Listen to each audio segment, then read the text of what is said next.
Son, ayusin mo. Bilisan mo.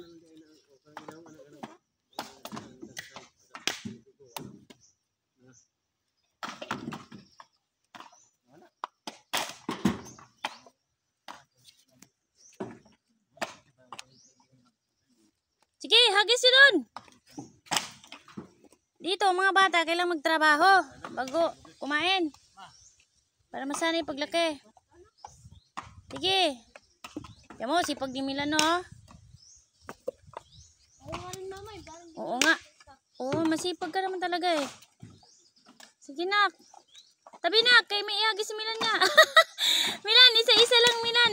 Yung sa'yo, kasi huwag mong bigatan kasi maliit ka pa. Yan, no? Ganyan ginagawa ni Kuya. Tigdalaw-dalawa. Yan. Galing naman talaga ng mga anak ko ay.